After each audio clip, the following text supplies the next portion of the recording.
Group 4, RIPH 111. Topic Part 1, The Site of the First Mass.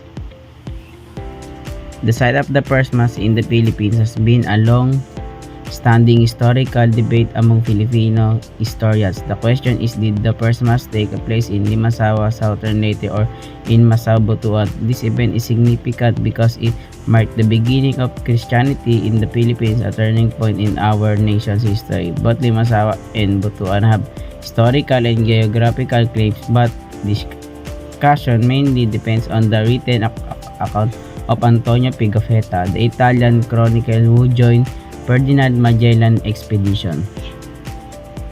This introduced the main issue, the historical controversy between two sides claiming the first Catholic Mass. It also emphasized why the event is important. It symbolized the birth of Christianity and the earliest recorded contact between Filipino and Europeans. According to Pigafetta Chronicles, on March 16, 1521, Magellan split site and high-end called Zamal, which we now know as the island of Samar. After weeks of sailing across the Pacific Ocean, the crew was weak, sick, and in desperate need of food and fresh water. The next day, Magellan ordered them to land on a nearby uninhabited island to rest and recover. He called this island Homohon.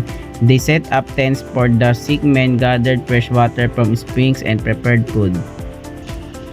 On March 18, 1521, while the crew was resting, a small boat with 9 native men approached. Their leader expressed happiness and curiosity upon meeting Magellan and his men. The Spaniards welcomed them with respect, offering red caps, mirrors, cams, and bells, while the natives gave fish, coconuts, bananas, and palm wine. In return, Pigafetta wrote that both sides shown signs of friendship and hospitality. This part described the first peaceful contact between the Spaniards and the native Filipinos. The exchange of gifts was a traditional way of showing goodwill, and it helped establish a friendly relationship between two different cultures.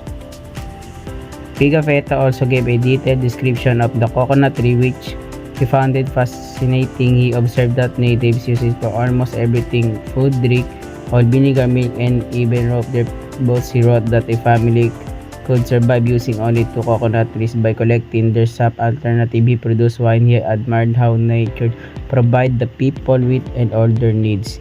This section highlights Pigafetta's curiosity and appreciation for Filipinos' resourcefulness. His observations show early evidence of how indigenous Filipinos live in harmony with their environment and live on natural resources.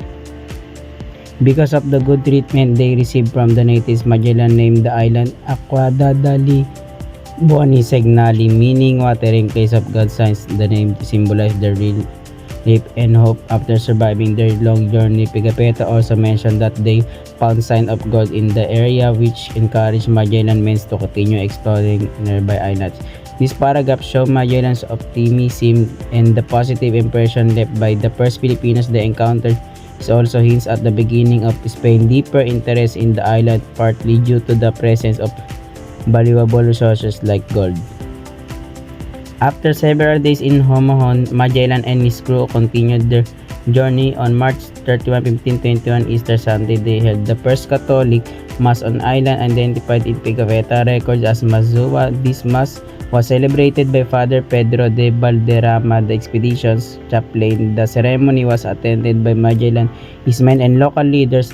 Later, historians and researchers identified Mazua as the modern-day Limasawa Island in southern Leyte.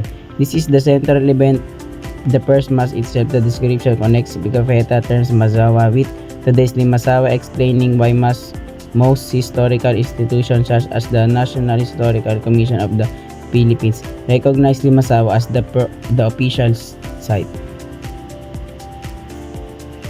However, not everyone agrees with this conclusion. Some historians and local scholars from Butuan claims that the first Mass took place in Masao, citing local oral tradition and older maps that mention Mazawa near Butuan Bay. Despite claims, a panel of historians reviewed Pigafetta's other navigational details and confirmed that coordinates better match Limasawa in southern Leyte. Thank you so much, everyone.